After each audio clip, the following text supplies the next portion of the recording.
will himself, and then we'll pass it along until we've done our introductions and we'll begin our questions. By the way, I should say thank you so much for taking the time to come be with us today. Also, the people who are joining us online, and we'll leave plenty of time for your questions and to have a conversation with you. So we're not just simply here to hear ourselves talk. So thank you very much, and over to Ambassador. Thank you. That's both. Pleasure with you. The American Academy of Diplomacy is a small organization, 40 years old, of senior.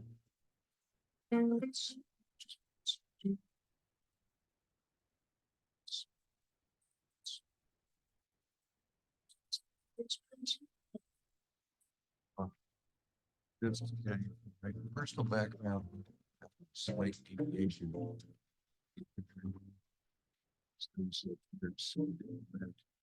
Serve almost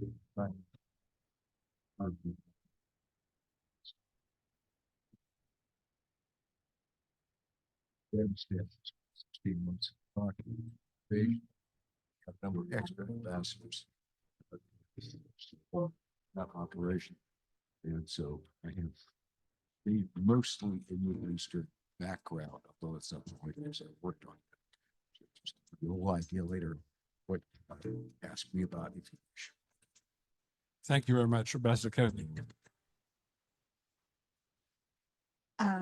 Okay, well, I started out in the China field and then was dumb enough to leave it and move to the Soviet field. Where after I served several times in Moscow, I sort of moved into the arms control area. I was the eminent military powers. It broke up for various reasons. I focused on Central Asia because it brought together in a way sort of my time in Moscow, Chinese friends. I was ambassador to Afghanistan. President Bush II, actually worked with his father when I worked as our ambassador to the liaison office before we had embassy. And then I worked for President Obama as his multilateral disarmament ambassador in Geneva. And then had some other assignments along the way. Thank you very much, Ambassador McCarthy. Thank you. Good afternoon, everyone. Thank you. My case, I have divided my career. And I'm going to speak mostly about Latin America today. Starting out in the Dominican Republic, I went to Haiti. I did Nicaragua. I was in charge of the Andes. I was in charge of our relationship with Venezuela during President Chavez. That was a great assignment. But I've also focused a lot on Western Europe, being in France, Italy, Greece, and then and a couple of other places. And then I was the U.S. ambassador to Lithuania, arrived just a few months before Russia went into Ukraine the first time, which obviously suscitated a lot of angst in the Baltic region. Thank you very much. For those of you who don't know what I did, even though I'm sort of around the ASU scene, obviously, I was ambassador in Serbia and Montenegro in the last remnants of the breakup of what used to be the former Yugoslavia, and then ambassador in Estonia, a country that has a 100-kilometer border with Russia, and clearly, like our friends in Lithuania and in Latvia, feel particularly affected by the reality of Russian aggression in Europe. And when our Baltic friends look at what's going on in Ukraine and the current U.S. policy to this, you can imagine how they feel about who's next. So the way we've divided up our work today, and the way we'd like to start with the first question, is that Ambassador McCarthy, as she said, will talk about the Western Hemisphere. Ambassador Kennedy will talk about Russia-China, sort of big power relationships, and Ambassador Newman will cover the completely uncomplicated topic of the Middle East. And I'd like to start with the first question being, American foreign policy is being upended as we speak. Before we put this logo up, you saw all the screens. They're all pointing toward massive disruption. We're not going to argue to you today that disruption or change is a bad thing, because by gosh, we're in a university where change and innovation is a highlight, a hallmark of what it does. But we want to talk to you about how does one affect change, and how does one affect positive change, and what are the consequences of change, because it can't be done without a consequence. So maybe we'll start now on the other end and start with what's closest to our border here in Arizona, the Western Hemisphere, starting with our southern friends south of the border, and ask the question, what are the effects of the America First foreign policy, Ambassador McCarthy, on our relations in the Western Hemisphere from your perspective? Well, thank you, Mike. First of all, I think it's important to recognize that the region has always felt that it basically did not get much attention from the United States since way back in the 80s, when it was the sole focus of our attention in the wars in Central America. So under this administration, it's very likely that America First will be focused on the hemisphere, because it's about paying attention to our neighborhood for the following reasons. It's to pay attention to the neighborhood to stop illegal immigration, though they've also suspended some legal immigration. It is also about stopping the flow of drugs, particularly fentanyl from Mexico. And it's about posing and pushing back on China, which has expanded its role in the hemisphere over the last 15 years. And as I note on immigration, it's about tackling illegal migration to the United States. Whereas the last time President Trump was in office and also focused on immigration, and every administration has been focused on the issue of immigration, the major flow is not from Central America, but is coming from Venezuela, Peru, Ecuador, Haiti, and many non-Western countries. So the challenge is vast. So what they've done to address it is not to try to come to cooperative agreements with countries, but it is to basically indicate that we have a national emergency which allows the president to use certain powers. And though the Secretary of State did his first trip to Central America to talk about illegal immigration and less on drugs for a couple of reasons, basically the push was to say you have to take your people back. And countries do have to take their people back. But here it is being done saying, if you don't take them back, we're going to suspend visas, as they did briefly for Colombia, and we will take other measures. All the countries are starting to take their people and others back. And another element, which is the suspension of some legal migration, that includes the suspension for now of refugees. And of course, we have refugees from this region as well as other parts of the world. That's being challenged in court. On the drug issue, it's important to note that the big problem is no longer the supply of cocaine from the Andes, which is what I worked on. That's going to other places. But it's fentanyl coming from Mexico.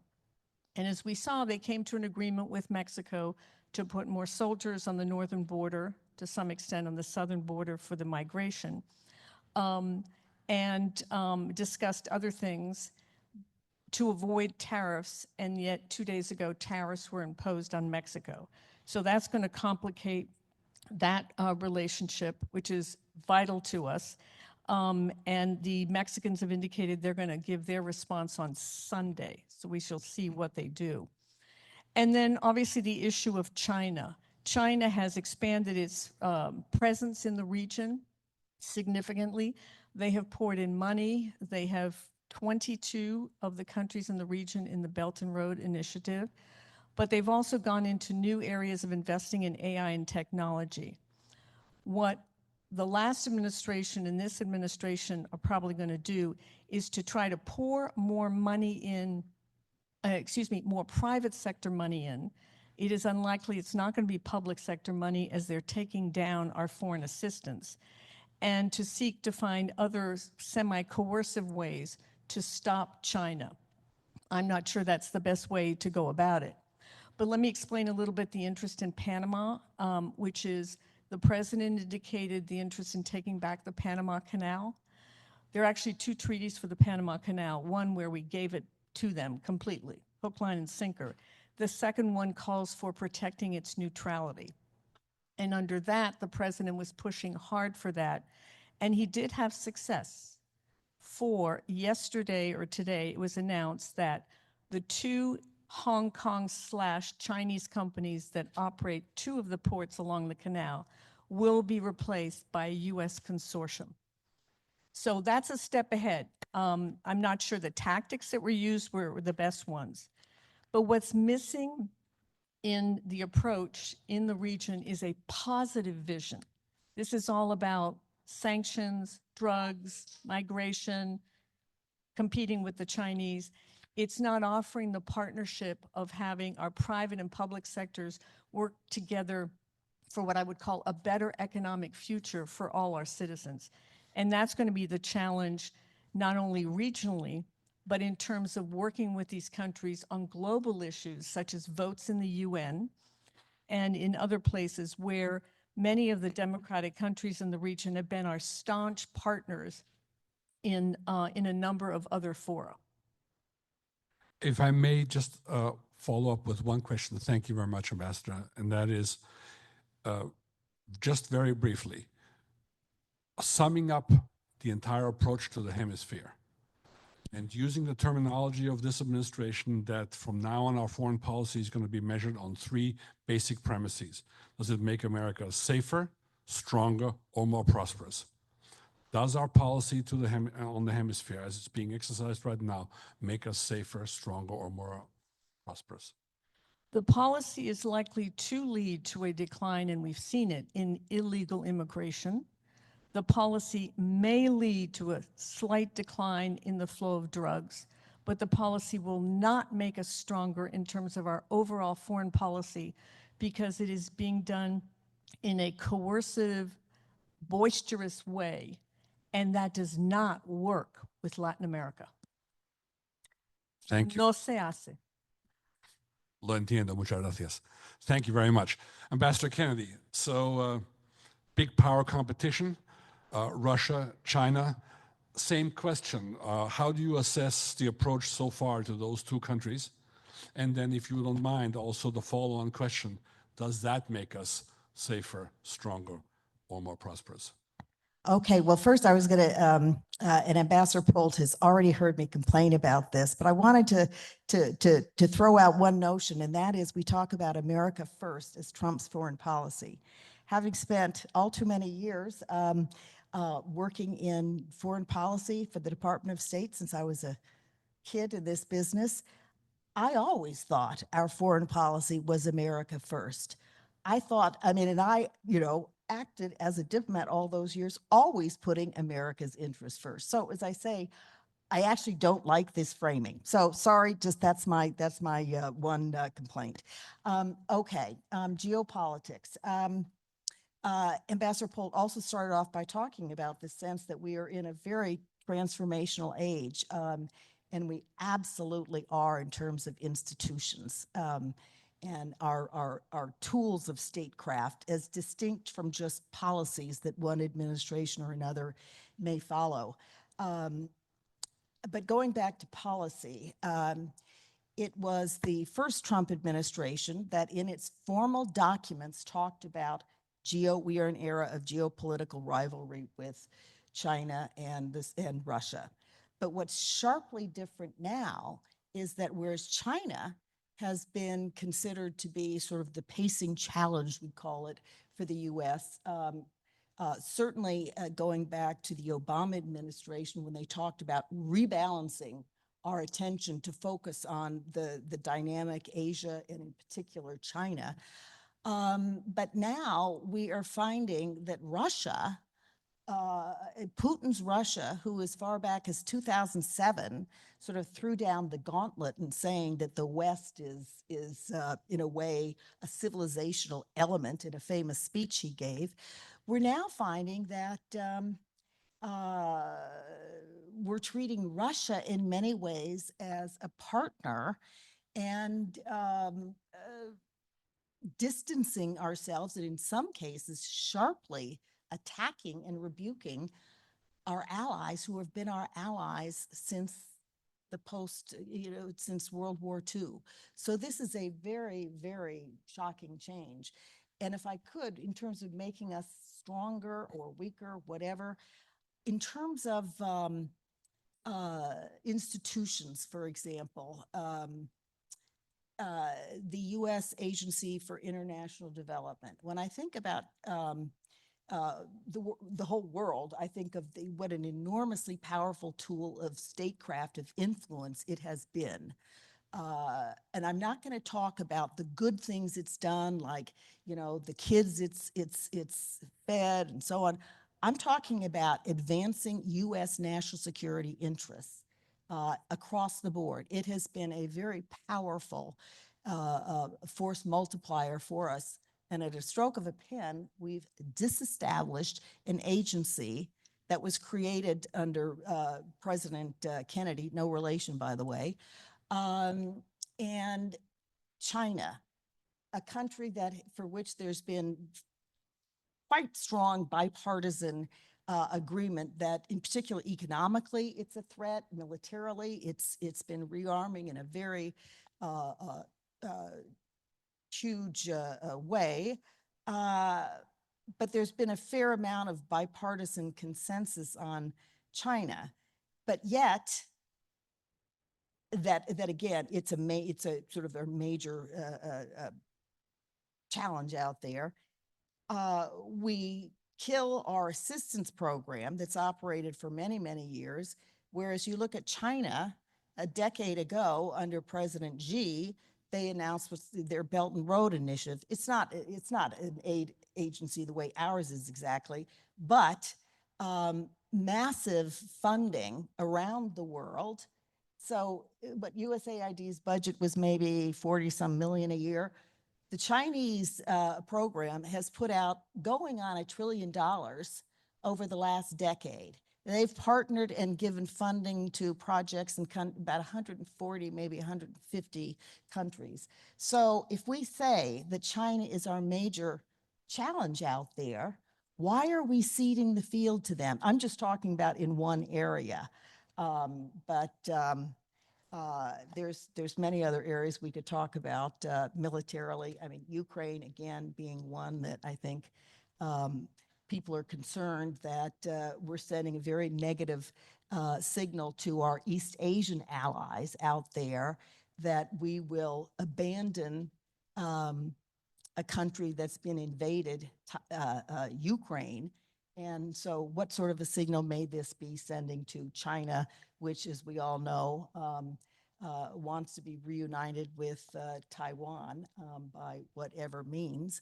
So I'll stop at that and look forward to any questions later. So, Ambassador, with maybe a few exceptions, would you then say for Russia-China policy, not safer, not stronger, and not more prosperous?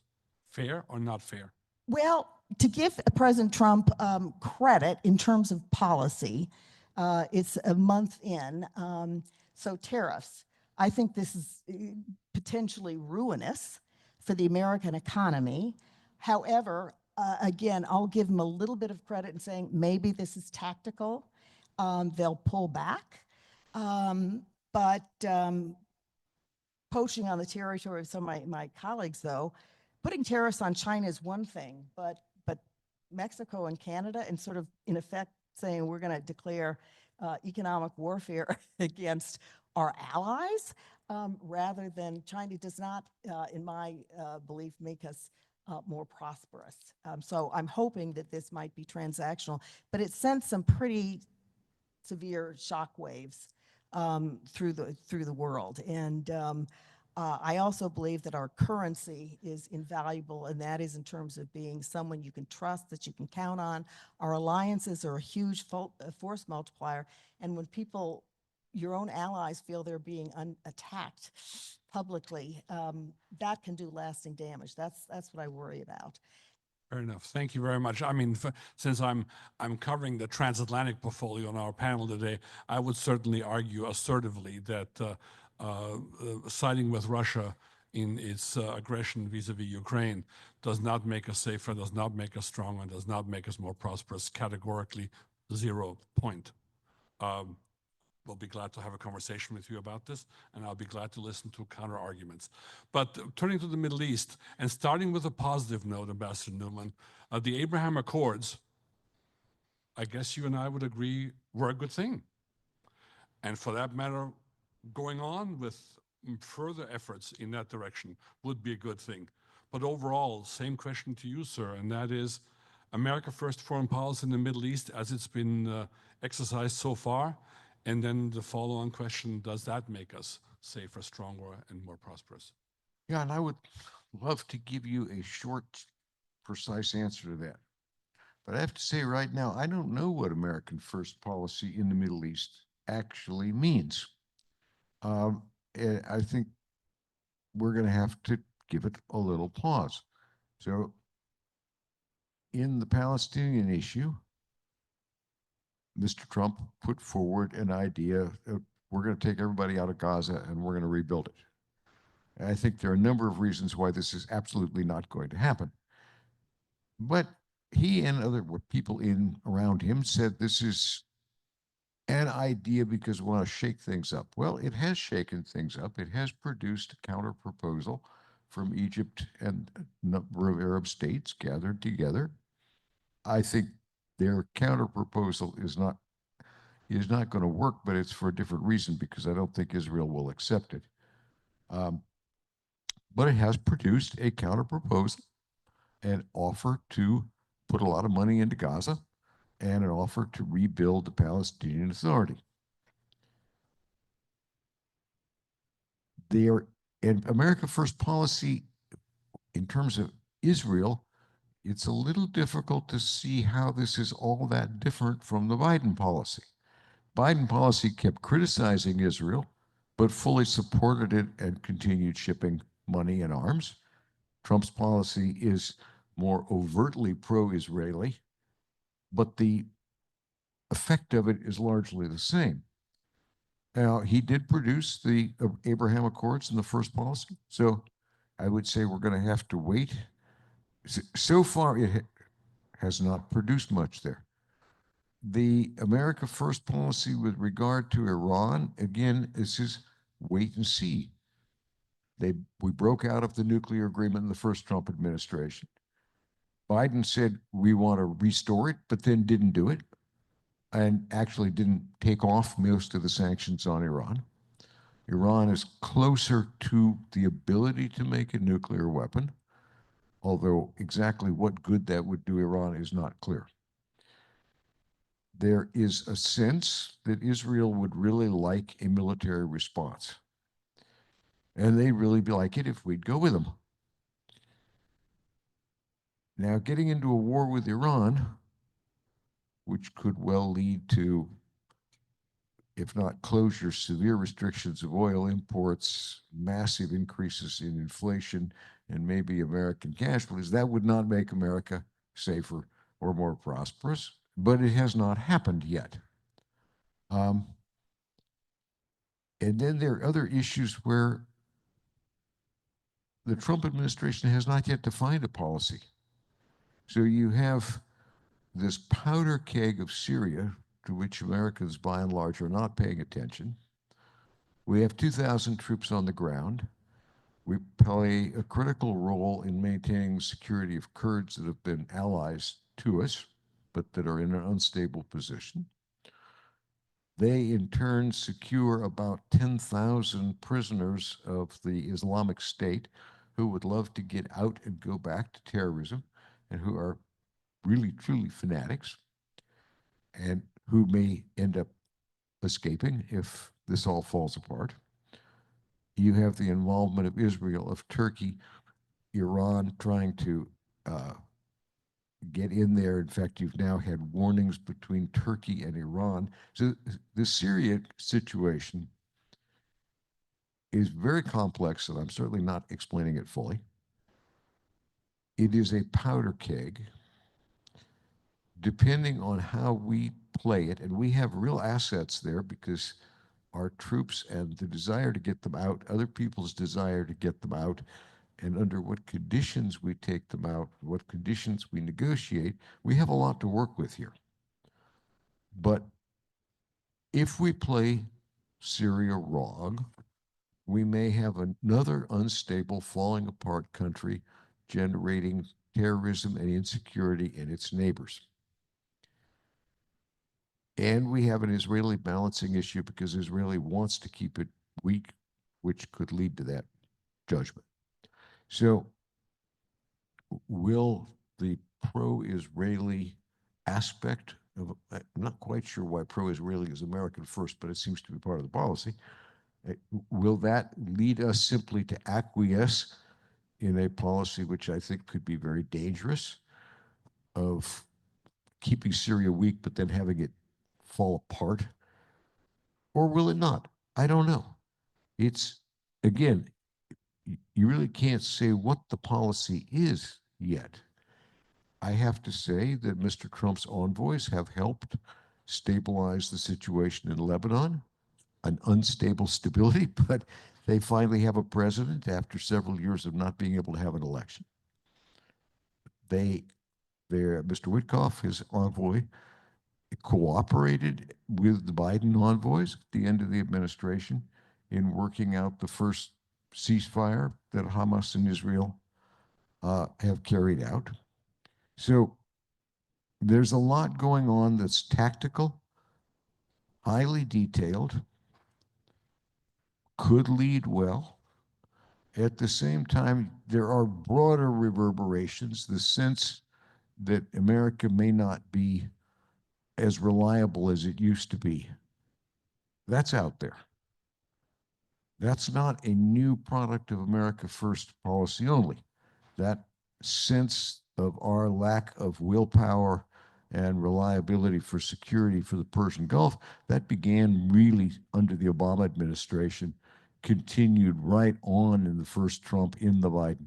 So to the extent that America First means you can't rely on us for your security in the Persian Gulf, I think it's a bad thing because it sends people looking for all kinds of other arrangements with China, with other countries. But I can't say that it's purely a phenomenon of the Trump administration. So at this point, the jury's out. We are not safer in the Middle East for anything that's going on, but we're not worse. Security, and it depends what we do. As we pull our aid out, let people starve in Syria and let people starve in other places, we'll probably make some enemies. That will not make us more secure. And prosperity, well, we're going to have to wait. So, horrible answer when you'd like clarity. Well, let me add to the lack of clarity, but then maybe add one point that I believe is very clear. Looking at the transatlantic relationship writ large. And I'll start with the positive first because we want to be fair. The positive thing is our European friends and allies are talking much more seriously about pulling their own weight in the relationship, in our security relationship, and the partnership we've had with them since the end of World War II. We're talking about meeting a more than a 2% of GDP threshold in defense expenditures, contributing to the military capabilities of NATO. Germany's just announced that is willing to put aside its restrictions on budgetary deficits to make a major, significant investment in its military. Other European nations, many, many more than ever before, are meeting the 2% threshold and are talking about the things that are being proposed by this administration going as far as 5% of GDP in terms of defense expenditures. That's a good thing, just like the Abraham Accords are a good thing. Now, what's not a good thing? To be associated with the Russian position on Ukraine, as we've already talked about, is not a good thing. Voting in the UN with North Korea, Iran, and Russia against our allies around the world is not a good thing. It does not make America safer, stronger, or more prosperous. And then most importantly, I would argue, casting in doubt the entire concept that NATO guarantees the safety of all of its members through the US nuclear umbrella, conventional US power, is not a good thing. It does not make America safer, stronger, more prosperous. It makes us weaker. So I think that is, in my view, absolutely clear and absolutely works against US interests.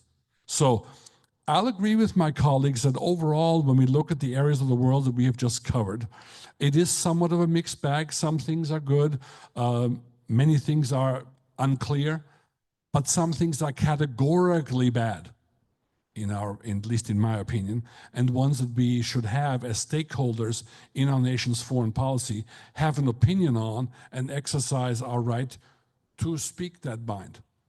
So I'd like to shift now from that question to the other. Yes, Ambassador, by all means. Yes, please.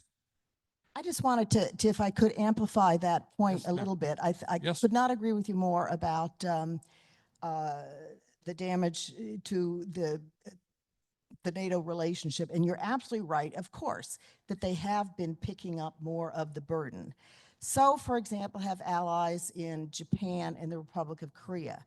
The downside is, and something that I worry about, and somebody who spent a good proportion of my career working on nuclear issues, is that if countries, for example, a country like the South Korea, right on the border with nuclear-armed North Korea, feels abandoned by its long-term treaty ally, i.e. we start pulling out our troops and saying, you take care of yourself, we could have a breakout of one of the most important treaties we have in the world, and that is the Nuclear Non-Proliferation Treaty.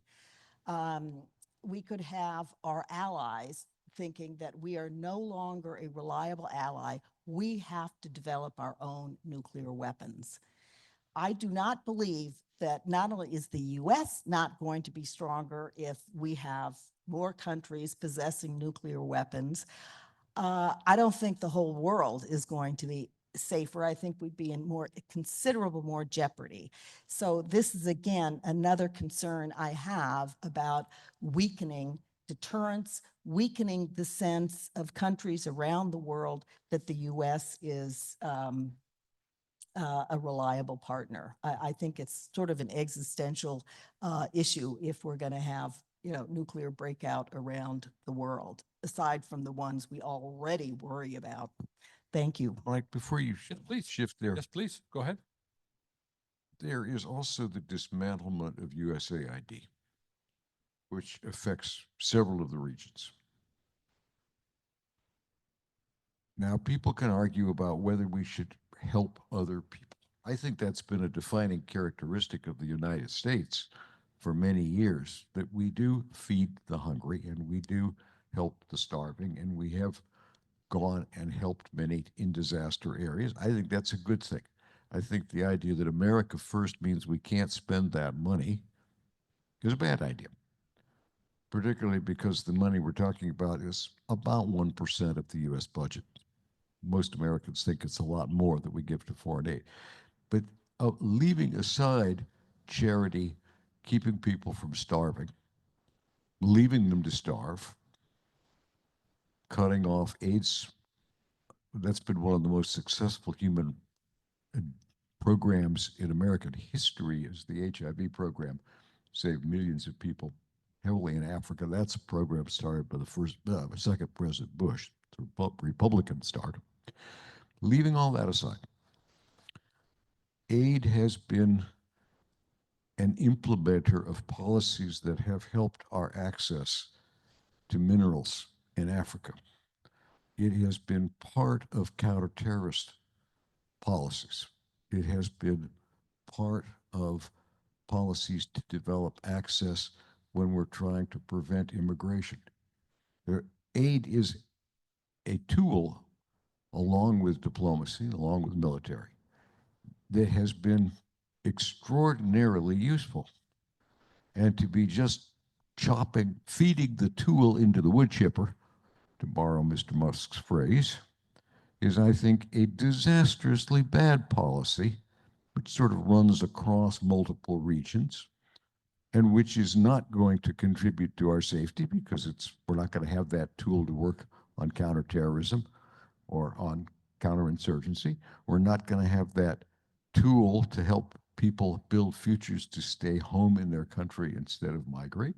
And we're not going to have that tool to reinforce common economic ties that actually make us more prosperous. So I think that piece of the policy is, to my mind, a serious failure, and one which will probably have to be, to some extent, reconstituted at great expense. It's also going to have American implications. You have a multi-billion-dollar in American farm purchases that go to Food for Peace. That's going away, unless they move the money into the Department of Agriculture. But if they don't have the people, they can't implement the agreements abroad.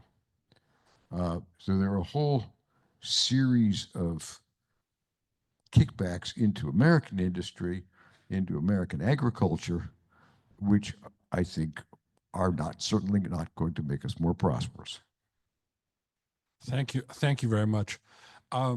So the next round, I'd like to put out the premise on which a lot of America First foreign policy is so far based on, and that is, it's time for America to look after itself. After all, it's America first.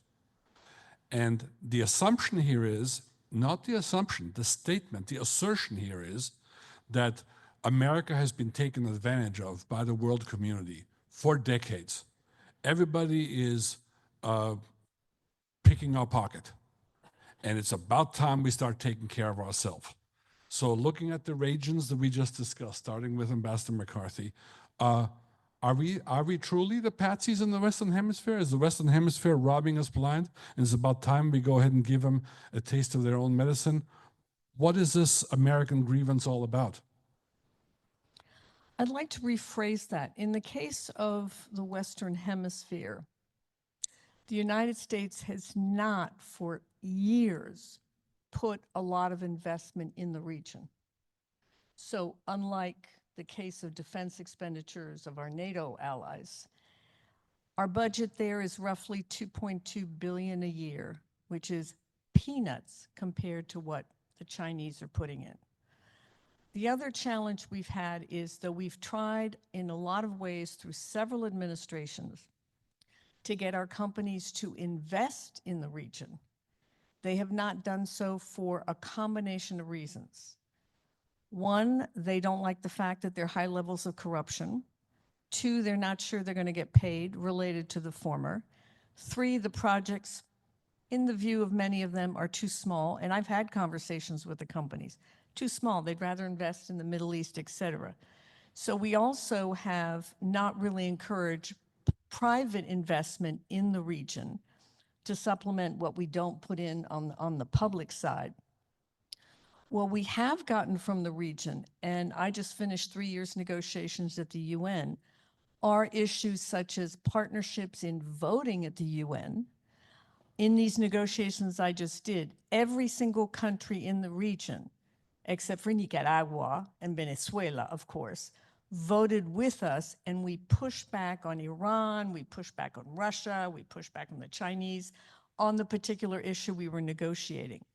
In the last resolution that we tried to push in just now, a resolution that the US supported and pushed for, which did not condemn Russia for its invasion, every single one of our partners in Latin America abstained. They were not with us.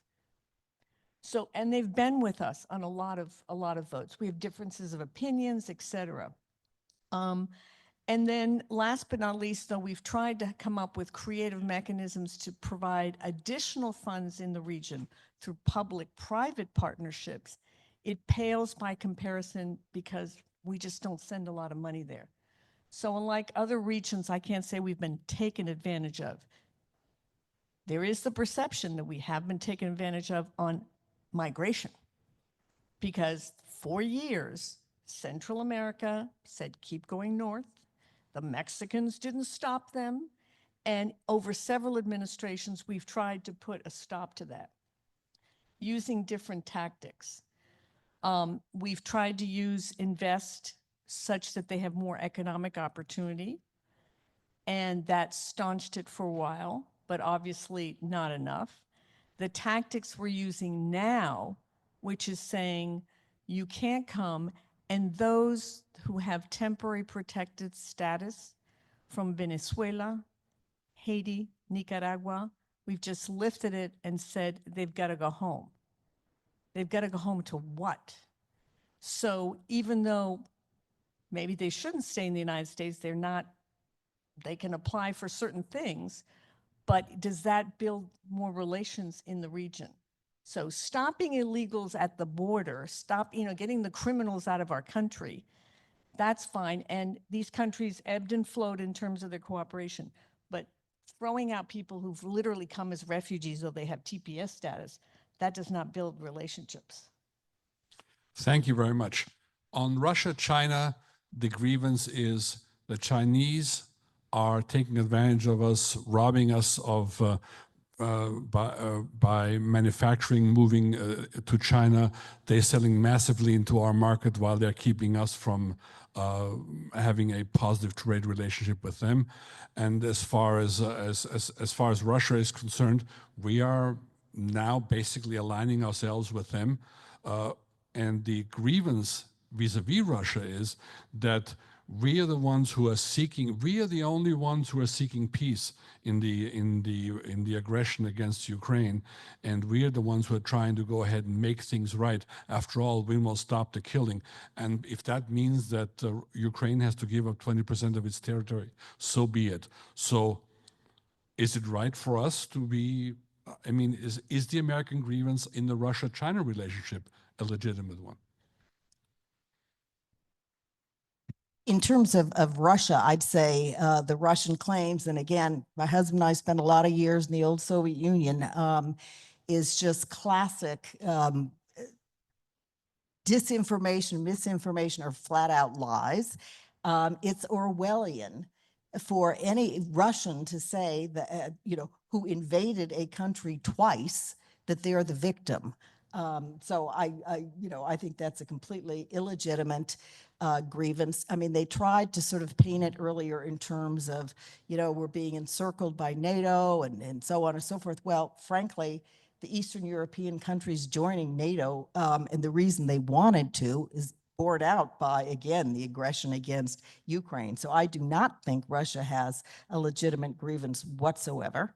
I think they've just tried to completely flip the script for their own purposes.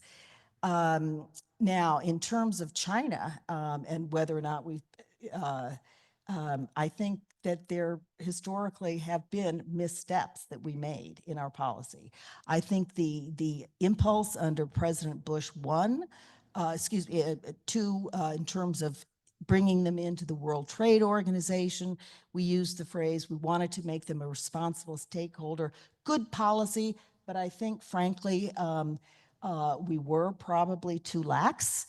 But again, when you think about economic policy, and of course, we all think, grieve all of that manufacturing jobs that went to China, but it wasn't as if we were robbed. They were American corporations who themselves decided that they wanted to make bigger profits by, outsharing. So, there's a lot of different economic interests that always have to be balanced in terms of making policy. I think we did over the years make some mistakes with China in terms of not being a little tougher. When it comes to tariffs, and again, the Biden administration kept on the tariffs that Trump had put on, but I still think you have to be very selective about the tariffs you put on and not use a meat axe, because we don't want to get into, as we're already seeing, unless it's reversed, big trade wars, because we're all going to be big losers on that. trying to think what else I should Oh, have that's- covered, but. that does. Thank you very much. But last question, same question to Ambassador Newman before we go to your questions, and that is the issue in the Middle East. The argument for the Middle East is we've been pumping so much effort and policy initiatives into the regions. We have tried all kinds of different solutions. None of them have worked. None of them produce any outcome or any peace in the region, other than the Abraham Accords for a moment, at least as an initial effort. So why not try something completely new, such as suggesting, and I'll use that phrase even though it's a bit incendiary, suggesting the ethnic cleansing of the Gaza Strip in order for us to shake up the situation and find a new solution. A valid grievance? Well, the idea on Gaza has been put forward as a sort of exploratory. In the Middle East, it's harder to say what you mean. I have not heard the argument of we've been taken advantage of applied in the Middle East in the same way that it's been applied in Europe or other parts of the world. What you have a very large expenditure of American effort in wars and aid to Israel and aid to Egypt. The question there is one, I suppose, of time frame. We have put enormous money into Egypt as well as Israel ever since the Camp David peace accords. The result is we have not had another full-scale regional war. In the Persian Gulf, we have had a lot of American security efforts. But if American security efforts in the Persian Gulf fail and you have oil cut off, you will have massive increases in the oil price in the United States that you pump. And it does not matter how much oil we produce here. We don't have the refining capacity. We have our own environmental and other regulations make it almost, it's not quite impossible, but it is excruciatingly difficult to actually build a new refinery in the United States or to put in a pipeline. Secondly, the price of oil is a worldwide price. If the oil supplies go down in one part of the world, everybody pays more to try to get the remaining amount of oil. So if you have a cutoff in the Middle East, even though we produce an enormous amount of oil and gas through fracking, we're, I think, now the world's leading export, where price is still going to go up. So yes, we have put a lot into that. Now, where we've really sunk a lot of money is into the wars in Afghanistan and Iraq.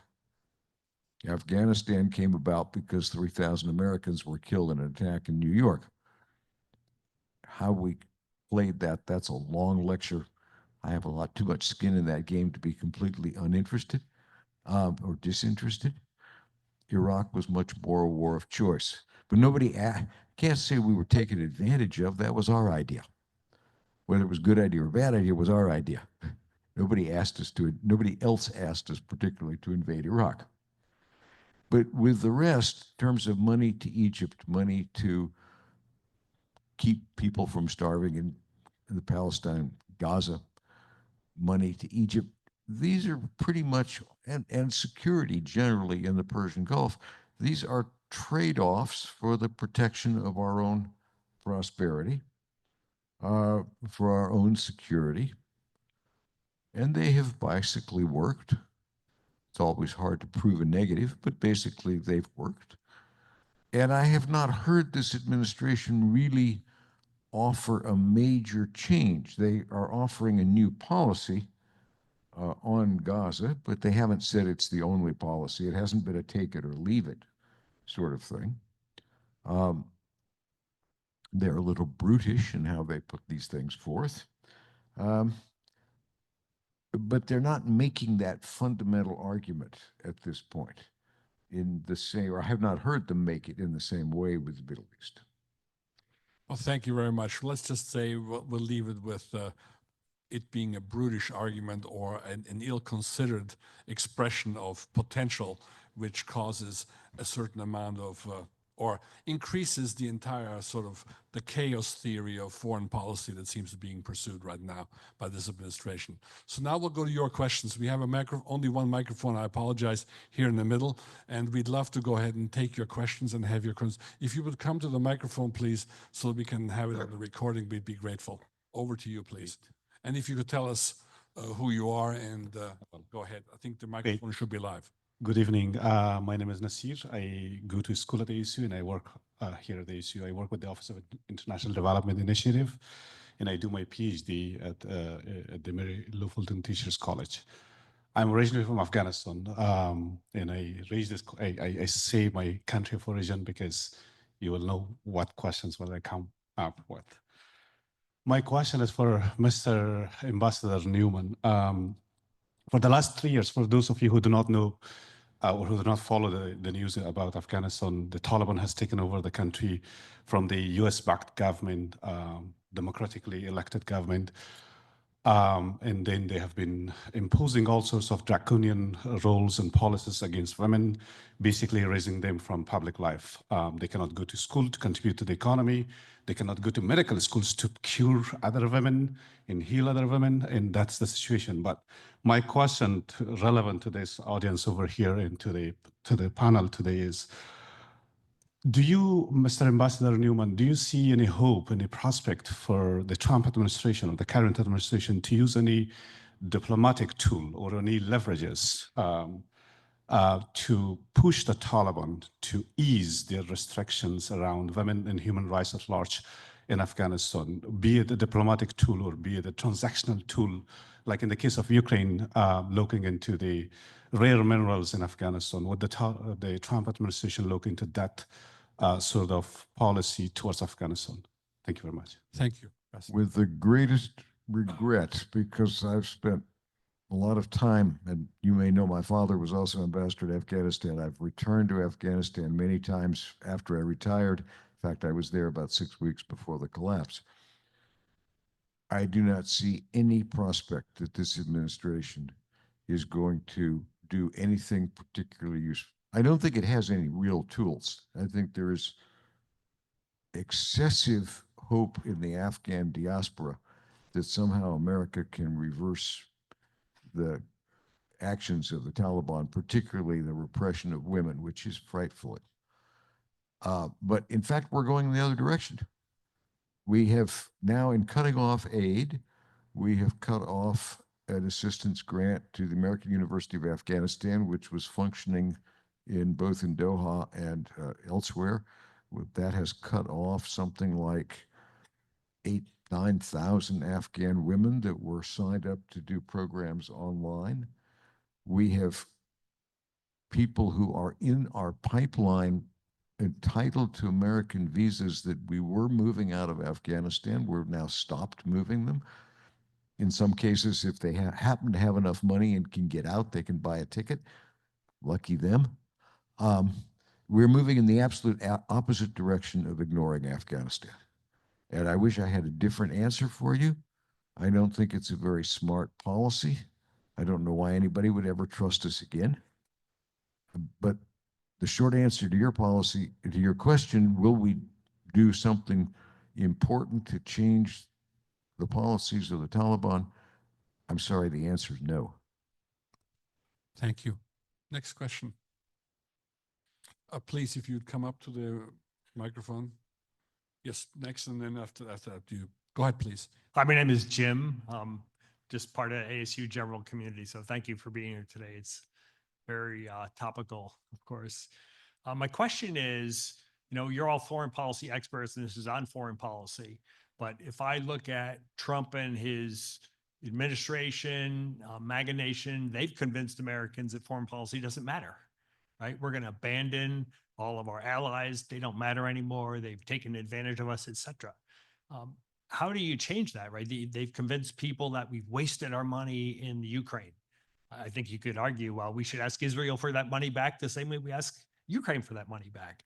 But how do you convince Americans that, in fact, foreign policy does, in fact, matter for many, many reasons? How do you get that through to the MAGA nation who just doesn't believe that it does? and they're super excited and happy that we're walking away from our alliances, the money we invest in these alliances, USAID and soft power. They're ignoring Belt and Road. They just seem oblivious to it. How do you break through and change that? Well, Thank there's you. one short answer to that. Oh, You absolutely. just, Thank you for that question. That is the question of the hour. That's a very, very important question. The short answer is when you have a disaster big enough, you respond to it. I would rather we could find a better answer sooner, and my colleagues may have arguments. But the logical arguments right now, I think, are not, those are not impacting very much. If those of us in the blob are correct about our analysis of how these actions are working, then tariffs are going to rise prices. Inflation is going to go up. That will impact Americans.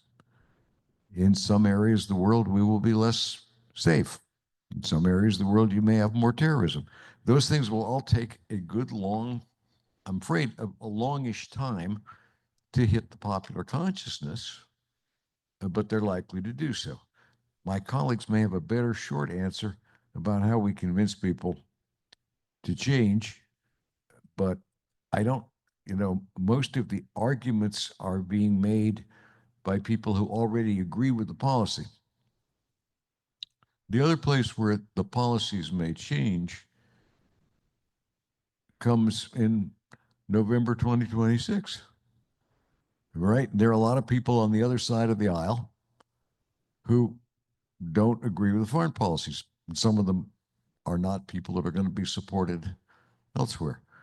But the margins, the mandate of the Trump administration is real. He won the popular vote, but it's also very, very thin. We'll see what happens in 2 years. But this is going to be a long operation. I don't have any short answer to how we convince people other than by, everything we're doing, talking, all the articles, all the people that are talking, that it matters. And that's going to have, that may be sort of like water on a rock. It's a long process. I wish I had a short answer, but because I think that walking away the way we're doing, particularly in AID, but we're liable to have people react more to walking away from air traffic controllers, from disease experts, from a whole variety of domestic programs before you really get concerned about foreign policy. I mean, I wish that there were more resources, better ways to try and explain why international engagement matters to all American citizens, because I think it does. But it's just perhaps poorly understood, because the institutions that really govern, in effect, our safety, our security, our prosperity, are international institutions that the United States largely created. Even if it's some technical institution that governs, for example, international air traffic, we rely on these institutions. If they crumble, we pull out, we remove funding, we're going to start to feel it. And when Ambassador Newman was talking about, it may require a new catastrophe to underscore the importance of international engagement and American leadership. And when I go back to the value of what we did in our international assistance programs, disease control, because there's no America first or no wall you can build to keep out infectious diseases. We're in a global world, whether we like it or not. Germs know no borders. So we need those programs to help other countries build capacity to combat disease. We need the international institutions that will monitor disease outbreaks, help us screen. We can be on the verge of yet another pandemic that could make COVID look pale. I mean, frankly, I think about avian flu. Think back to 1918 when the Spanish flu, which started as an avian virus that then mutated and became transmissible by humans, that was 50 million dead in 1918. So think about diseases that can mutate and become human transmissible. We need international engagement and institutions to help us deal with these transnational threats, because really borders won't keep them out. And again, going back to when you were said, like, there's a sense that we're patsies, we just aid as a giveaway. It's maybe 1% of our budget goes to our international programs, the State Department, AID, and so on. That's 1%. And yet it has been funding all of these programs in trade promotion of American goods and services, the security that Ambassador Newman mentioned, keeping terrorists at bay. These are all some of the things that really do affect American citizens daily. And it may be that we don't realize the importance until we have another crisis, but I hope it doesn't come to that. And again, I am so delighted to have had the opportunity to come out and spend time with you. So for example, Arizona State University, this magnificent enterprise you had something like 30 some AID grants that you were administering, that's part of your university, gone. You're an export, you export goods. AID did a lot of work in terms of promoting markets, making the world. Ambassador McCarthy mentioned corruption as a problem and how it makes it difficult for American industry to compete. Well, our assistance programs were trying to level that field to combat corruption, because I believe American goods and services are the best, but oftentimes, sales are taken away from us because of corruption. So it's in our interest to have these programs to combat corruption. But you're right, a lot of people, and whether it's because we don't listen to each other, there's a lot of misinformation out there, but we really do need to have that national conversation. We can't let foreign policy be thought of as something that just happens in Washington, because foreign policy, whether you believe in engagement or don't, is something that does affect all Americans, our safety, our security, and prosperity. So it's really been great to have an opportunity to sort of get away from Washington and explore this fifth largest city in the United States, this huge university you have, and all of your international connections. What is it, the fourth largest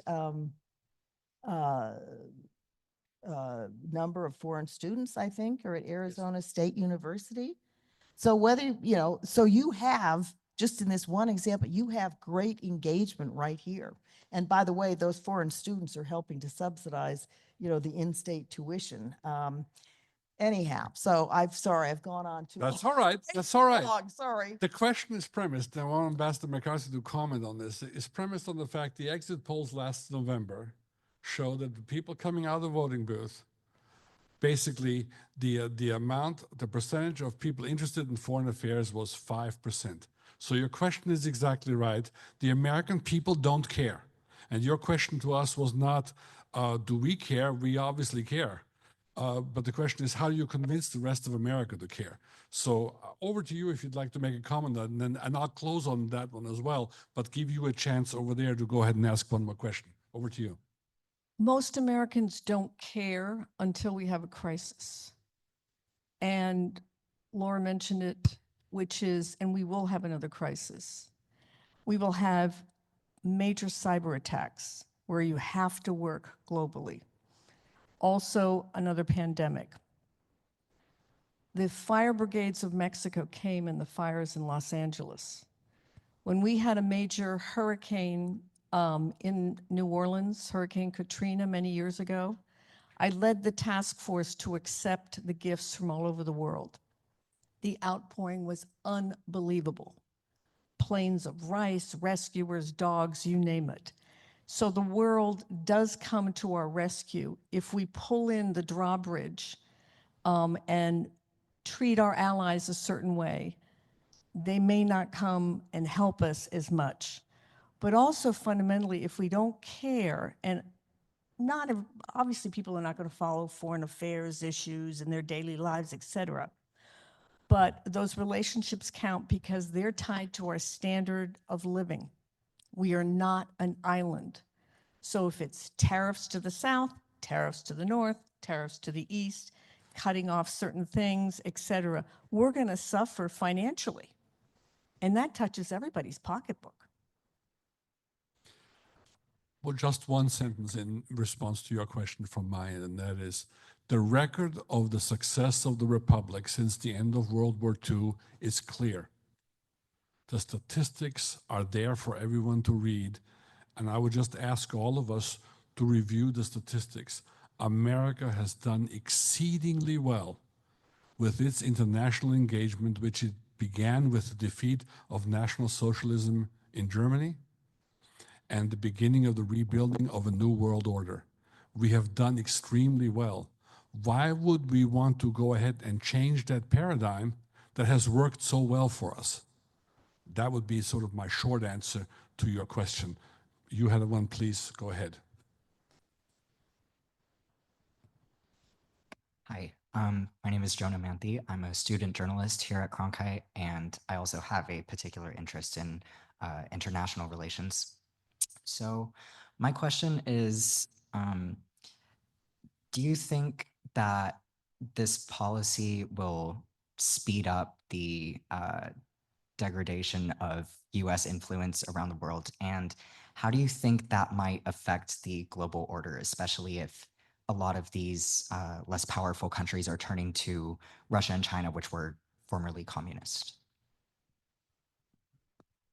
Okay, I'll do the first one this time, and then we'll go around. The answer is yes. It is already beginning to diminish American power and influence. It will continue to do so and degrade further.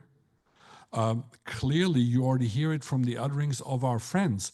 Forget about what our adversaries are saying. Look at what our friends are saying.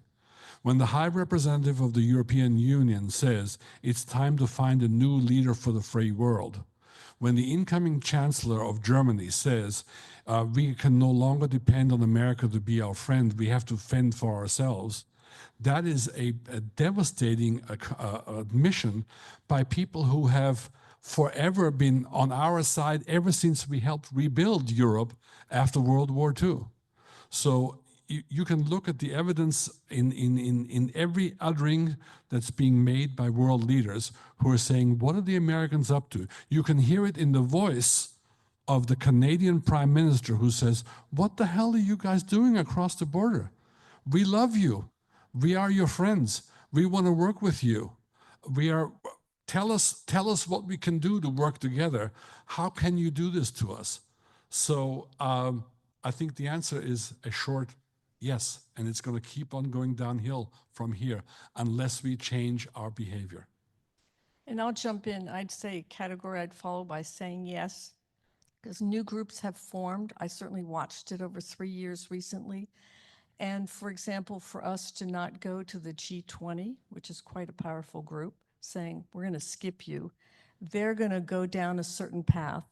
And it also affects even common goods, standards of the use of the internet, standards for semiconductors, standards for technology will be negotiated amongst them, and we won't be at the table. So the price we pay by pulling up, the moat or whatever, is that certain things will go on without us and can affect us, back home in everyday life, as well as, war and peace.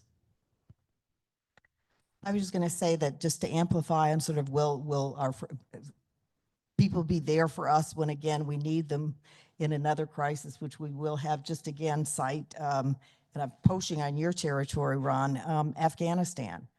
The only time NATO has invoked its collective defense was to come to our aid when we were after 9/11. All of those nations pitched in Afghanistan. In today's world, they might say, that's your problem. You know, we weren't attacked. You deal with it. They immediately leapt to our defense and contributed through those 19, 20 years. Ron obviously was there and knows that, but um, it's a very, very real example of what we would lose if we dismiss all of our friends and allies. And look again at the network that China in particular is building up worldwide in every continent. Africa, Latin America, they already have more diplomats than we do. I've talked about their Belt and Road Initiative, the massive money they're pumping in around the world. They're not doing it because they think it's charity or it's right. They're doing it because they want access, they want influence, and they want to sell Chinese goods.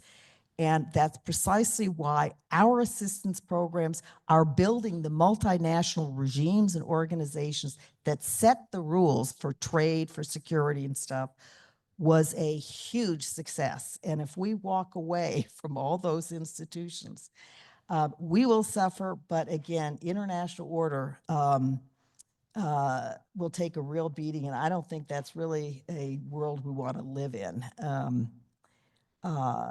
But our influence has been eroding very seriously. And by the way, when I said that China already has more diplomats than we do, that's before we have seen cuts that are surely going to come to the State Department. They've abolished an entire agency, AID, and they're talking perhaps about cuts of 20, who knows, 30%. That would effectively put us out of business. Americans like to travel. Post-COVID, there's been a huge international travel boom. You think about what happens when you lose your passport or you're attacked when you're, somewhere overseas, and that consulate, that embassy is shuttered, or they can only operate X hours a day. That's a very basic function that we provide to all American citizens. And we're already stretched extraordinarily thin. Ambassador Newman, you want to close us out? That's Well, I mean, I agree with pretty much all this. Now, I think in fairness, one should say there have been programs, aid programs, State Department programs, which are sort of ideologically motivated, and where even though they don't cost a lot of money, I understand Americans could say that money is better spent at home. But they're pretty minor. They allow for distortion of the argument. But since I agree with most of what's been said, and you don't need to hear it all over again, I will close with a kind of conditional positive that we have been here before. We have gone through periods of great isolationism, which we did before World War I, between World War I and World War II. And it's useful to remember that the draft almost expired and was saved by only one vote right before World War II. We'd have been in pretty bad shape if we'd allowed the draft legislation to expire. That doesn't mean we'll wake up this time, but it does hold hope that what you have now is not necessarily forever. I don't know how big the jolt is going to have to be to wake us up, but I think it is possible that it will and that we will rally. So on that slightly hopeful note, I will quit. We are grateful for anybody who would like to give us a slightly hopeful note. Thank you very much for taking the time to be with us today. Pizza is served as well as some drinks over here, and we'll stay here with you if you'd like to engage us in individual conversations. Thank you and the audience online for joining us today. Thank you very much. You see, if you'd been here instead of online, you could have had the pizza. Deliver it to them.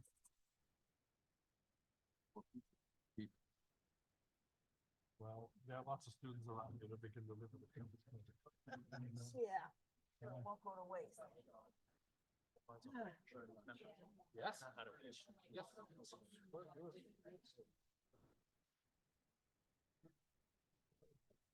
Thank you very much. Thank you. I'm sorry you didn't get to. We understand.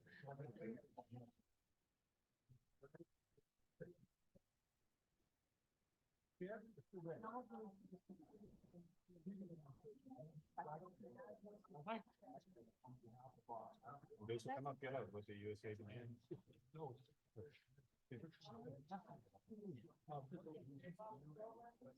Yeah. Last name is S T period. S T period. E G E. Sounds like there's a deep. No, he's over there. What year are you in?